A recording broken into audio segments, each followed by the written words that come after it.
tiene que ver con lo que son las parábolas. Miren, una parábola es esta figura que se forma. Miren cómo está colocada aquí en el plano. Y dependiendo algunos puntos, ¿verdad? Se va generando lo que es esta figura como una parábola. Miren ahí.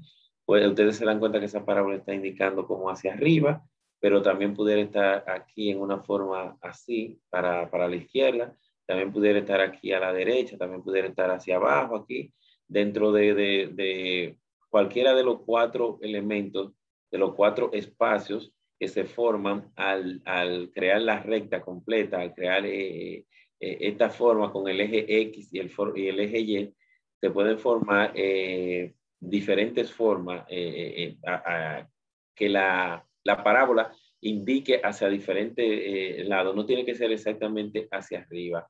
Y ustedes se van a dar cuenta de cómo sería eso más adelante.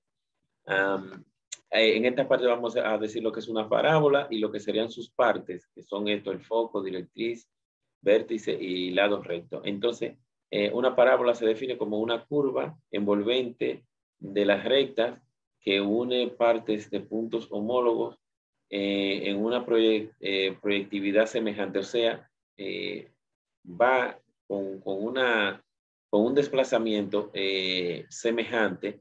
Y como podemos ver, un ejemplo sería como el bote de una pelota. Una pelota bota de esta manera y iría formando lo que es una parábola.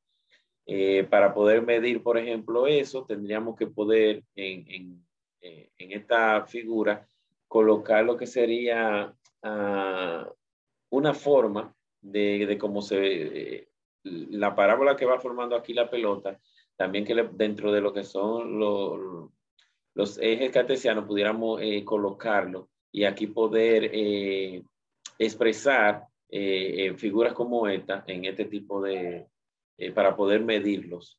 Entonces, por ejemplo, estas son las partes, lo que sería el foco, que lo podemos ver aquí, mírenlo aquí donde está en otra figura también. Miren aquí donde dice lo que es el vértice, esta sería la parábola, ¿verdad? Esta parte es roja, aquí sería esta parte azul. Entonces, miren aquí donde dice la directriz, miren aquí donde está, que sería esta línea, ¿verdad? Que se ve aquí. Miren donde dice el eje de simetría, que sería este eje que va aquí, que sube hasta allá. El foco es hacia donde va, hacia donde indica. Mira que se está hacia arriba. Aquí el foco también sería hacia arriba.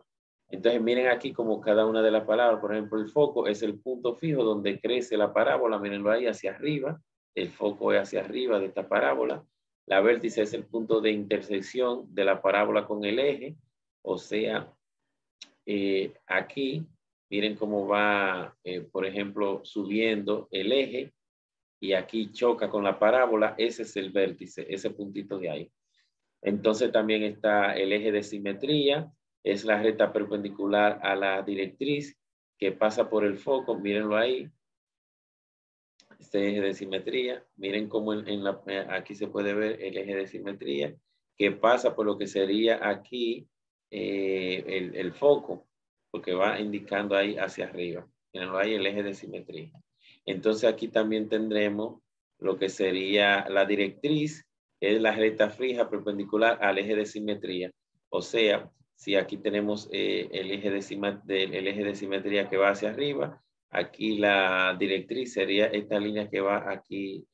Es como que se ve azul arriba. Esa sería la línea, aunque vendría siendo, por ejemplo, aquí, este mismo, en el eje se va y el otro eje sería lo que formaría parte de lo que sería el eje de simetría y la directriz. Serían los dos ejes X y Y.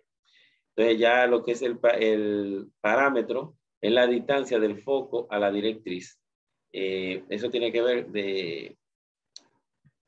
de aquí, desde este punto, que pudiéramos colocar hasta aquí, hasta la directriz, ese espacio que hay ahí, eso vendría siendo el parámetro.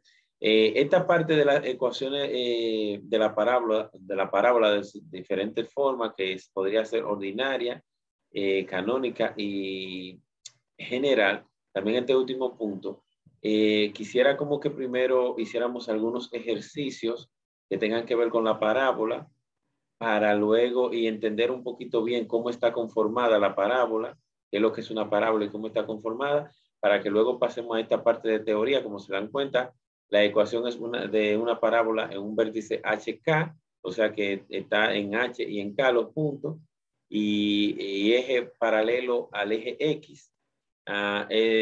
Es de la forma y menos k al cuadrado igual a 4p x menos h. Entonces, como esto se complica un poquito más, yo quiero que ustedes vean la teoría, que vean estas figuras que le coloqué por aquí y que luego tal vez desarrollemos un poquito más esta parte. Aquí también está la forma general de la ecuación de una parábola. Mírenlo aquí como hay un poquito de teoría y cuál sería la fórmula. Mírenla ahí, donde dice c y al cuadrado más de x más de y. Que por lo menos la lean y traten de comprender un poquito para luego entonces ya desarrollar un poquito mejor esta parte. Lo vamos a dejar hasta aquí entonces. Vamos a ver cómo desarrollamos ya esta última partecita más adelante. Y muchas gracias. Espero que les sirva por lo menos esta primera parte que le expliqué para entender lo que es una parábola y sus elementos.